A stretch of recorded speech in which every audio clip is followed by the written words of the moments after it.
Hi, and thanks again for joining me. Last week we finished off Chapter 8, where Father Jay shared stories about some of the characters at Holy Trinity, whether they were neighbors living near Holy Trinity or among those who helped at Holy Trinity, working with the many people that came and went. They were all considered family. And then there were those whose behavior was a little bit odd, like the fellow who would use the restroom and stuff toilet paper in the toilets and clog up all the plumbing, or the guy who would bring in empty suitcases and fill them with whatever he could get his hands on. And then there's the story about finding a woman's granddaughter after 14 years of searching for her so that they could give her her deceased grandmother's belongings. Now that was a beautiful story. Go back and listen to last week's chapter to get all the details. And now, without further ado, let's move on to this week's chapter. Chapter 9. More Than Just Counseling. The worst sin toward our fellow creatures is not to hate them, but to be indifferent to them. George Bernard Shaw. Jerez Jackson. She helped raise the work at Holy Trinity to a new level. God gave me such a wonderful staff to work with. Sometimes the image of Holy Trinity is that we just donate a little money to the people who come to our door.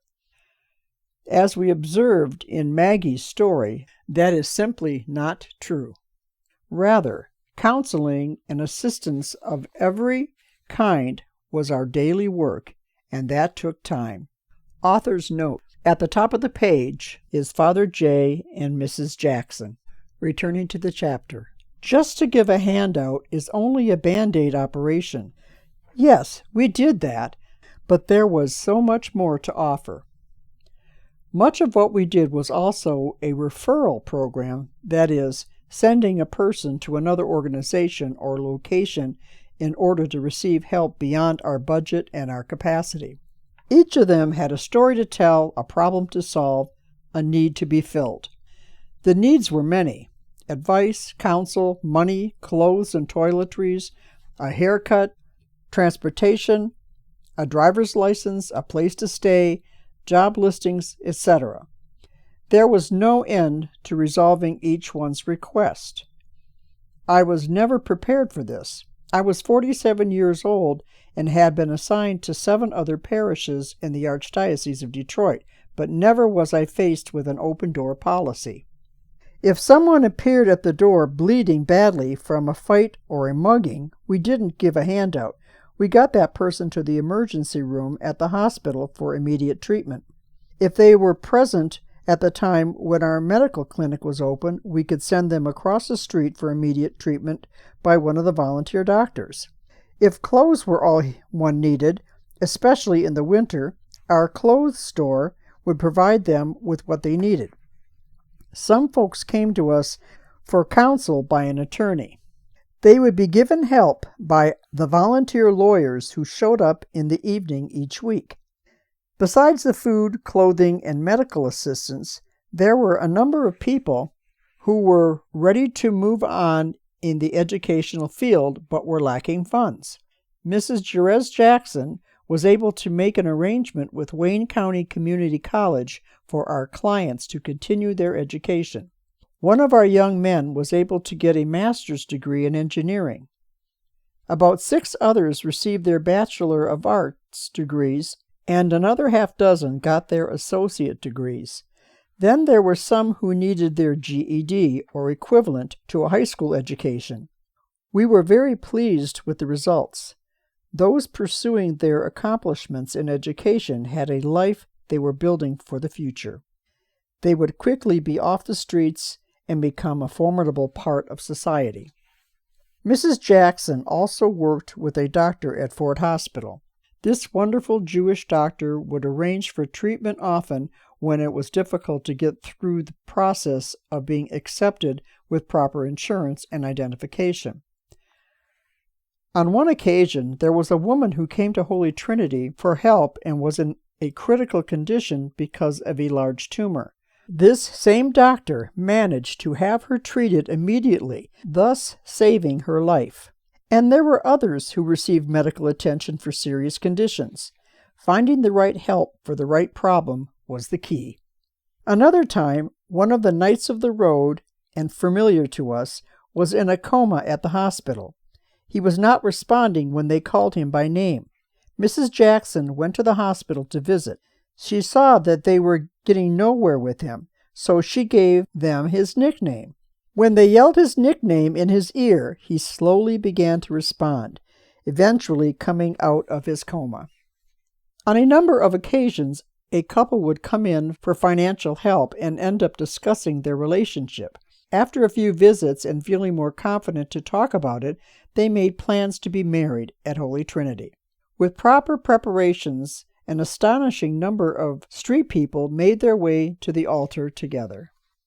Sister Annette Zipple, another wondrous staff member. The Most Holy Trinity Community Outreach Program was another effective mode of serving the larger community. As director, Sister Annette Zipple, a social worker, found many challenges to her calling to be of service at Holy Trinity, as well as to Southwest Detroit.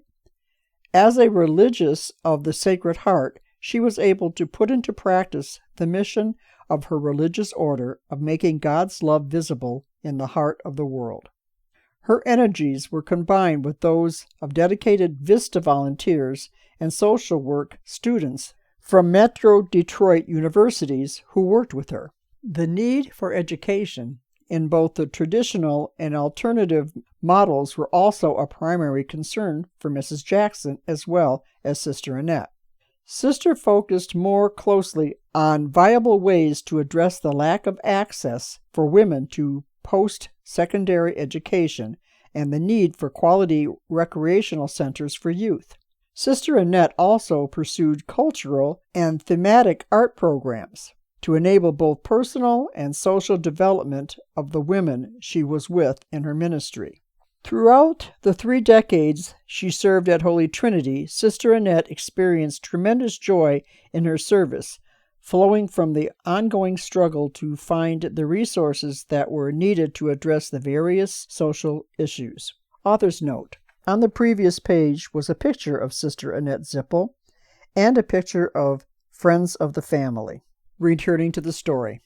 After retirement, Sister Annette continued a more concentrated effort in 2 programs initiated at Holy Trinity, namely the Southwest Detroit Educational Empowerment Program, SWEEP, a collaboration of the Religious of the Sacred Heart with the Felician Sisters and Madonna University, enabling materially poor women who live and work in the Southwest community to begin their post-secondary education in their own community. As with the men, we can imagine the joy in the families of 14 women who will graduate in May 2004 with a bachelor's in social work, and the joy of over 80 other women who now know that this is possible for them as well.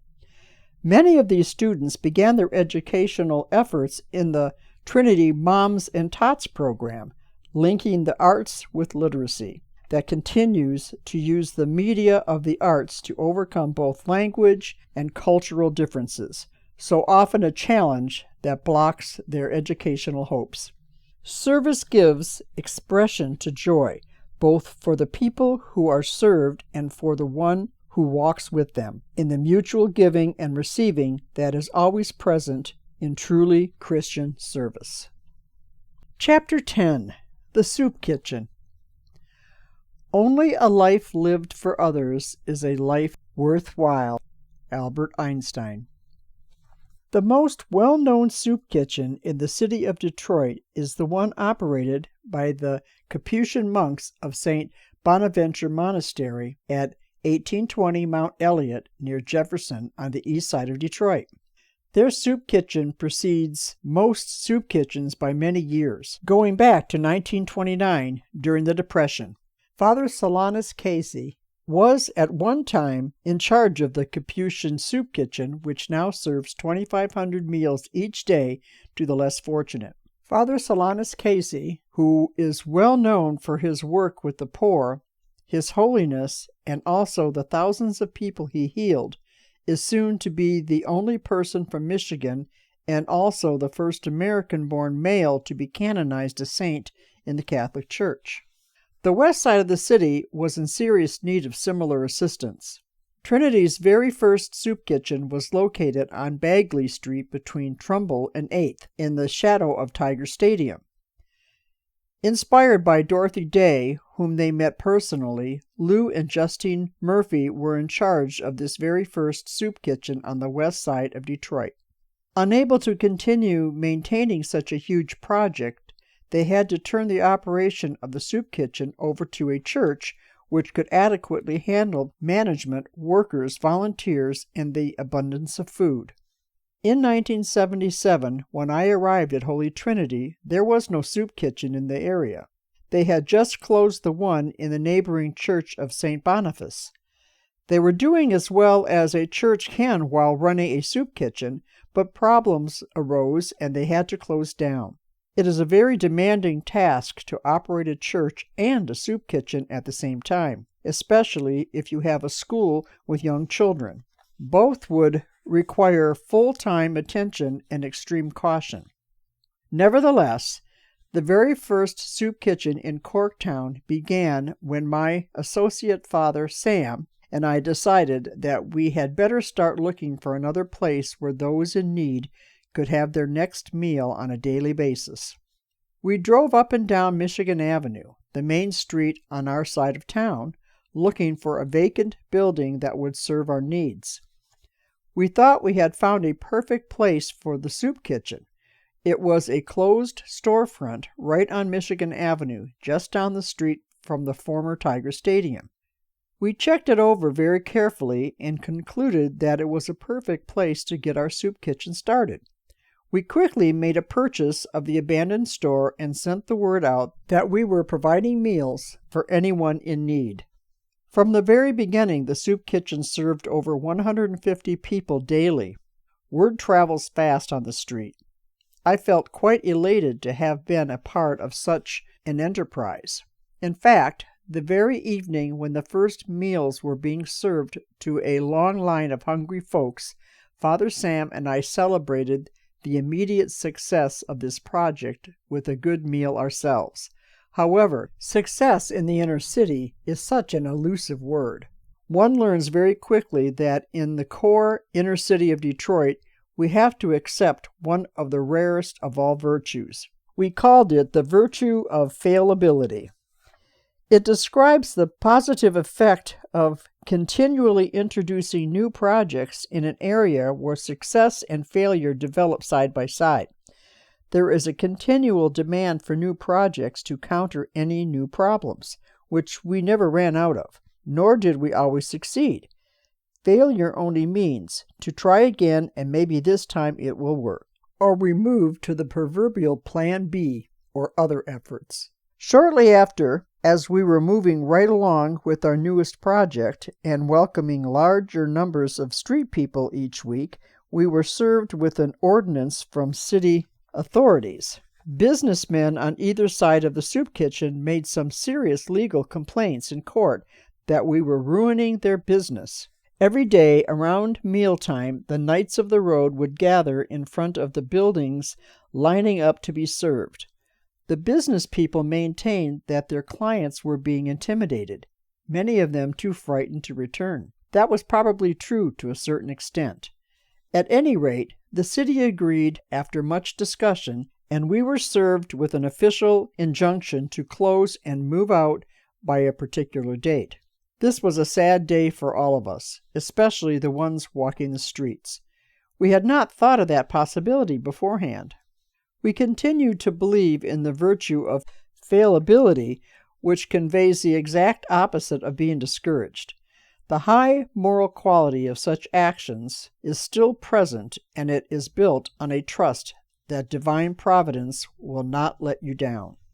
After considering all possibilities for another location for the soup kitchen, our staff decided that finding a church that has the space would be ideal. Holy Trinity Church was not the proper environment for a soup kitchen. because we had children in kindergarten up to the 4th grade, and the school is very active. We carefully considered all the churches in the area. We found a church nearby in which the conditions were ideal. Across the street from Tiger Stadium, on the corner of Michigan and Trumbull, was a beautiful church of St. Peter's Episcopal. Unfortunately, the Episcopal bishop was about to close this church because they had only 18 parishioners at the time. It was, without question, too small to continue. The pastor, Father Bob McDonald, and I were friends, and I felt comfortable visiting him soon after our staff meeting to see if he was agreeable to house the soup kitchen. Our brief visit had a positive result. The unexpected offer sounded exciting to both of us. We felt the church would never be closed since it was serving the community in the most charitable way, and we would have a soup kitchen that did not interfere with any local business. Behind the church, there was a door that led to a large basement. That was perfect for our purposes, and there was no one to complain. Not only did this course of action save the church, but their parish enrollment also grew in numbers by being more involved with indigent families. St. Peter's Church began to house some families in the parish house and became more and more involved in community projects. The church soon became, as they say, alive and well, and so was our soup kitchen. It wasn't all that easy. Having the right people serving people is also very important. It is not just another service. 2 qualities were required: making a commitment and being dedicated. Where do you find such people? We did not have to look far. Just down the street on Trumbull Avenue was the Dorothy Day House, an organization following her principles of caring for the underprivileged. From the start, we needed a staff of workers to manage the soup kitchen. They ran the first short-lived soup kitchen forced into closure by local businessmen and were willing to manage the one in the basement of St. Peter's. They were not easily discouraged either. They were delighted to run a place where people could be fed. It was in perfect keeping with the principles of Dorothy Day. I had been a great admirer of Dorothy Day since I first heard of her wonderful accomplishments fighting for the voiceless people who cried out for help. She was even jailed several times for civil disobedience, facing challenges in favor of our poorer brothers and sisters. Dorothy Day had led an unusually eventful life. She was born in 1897 in Brooklyn Heights, New York, the 3rd child of Christian parents. They did not, however, practice their faith. She was baptized Episcopalian at the age of 12, but put religion aside in her later teens and joined the Socialist Party. She became involved in civil disobedience and was jailed more than once. Later, in December of 1927, she became a member of the Roman Catholic Church, continuing her efforts to defend the rights of others. Her fondest desire was to care for and feed those who had no place to call their own. She opened her first house of hospitality and produced the first Catholic worker newspaper in 1933, along with Peter Morin, who inspired her deeply. Jim Forrest writes in his biography of Dorothy Day, "Among those who came to visit her when she was no longer able to travel was Mother Teresa of Calcutta, who had once pinned on Day's dress the cross worn only by fully professed members of the Missionary Sisters of Charity. Long before her death, November 29, 1980, Day found herself regarded by many as a saint. No words of hers are better known than her brusque response, 'Don't call me a saint. I don't want to be dismissed so easily.' Nonetheless, having herself treasured the memory and witness of many saints, she is a candidate for inclusion in the calendar of saints. The Claretians have launched an effort to have her canonized. 'If I have achieved anything in my life,' she once remarked, 'it is because I have not been embarrassed to talk about God.' Shortly after her passing, we had a memorial mass in her honor at Holy Trinity. I am sure there were many prayers of admiration and gratitude offered for her in the areas where she touched so many lives. Today, there are over 130 Catholic worker communities in 32 states and 8 foreign countries. One of them is the Dorothy Day House on Trumbull Avenue in Detroit, near Holy Trinity Church. We were fortunate to have such a community so close. Father Tom Lumpkin, Peter Weber, and Mary West took on the responsibility for getting us started again with a soup kitchen that is still in operation after 25 years. Today, over 500 meals are served every day, and Holy Trinity and St. Peter Church still are sponsors for the soup kitchen and meet several times each year concerning its needs and future. Thank you for listening, and please join us every Sunday for our watch party at our new premiere time of 2:30 Pacific Time as I premiere the next chapters of Father Jay's book.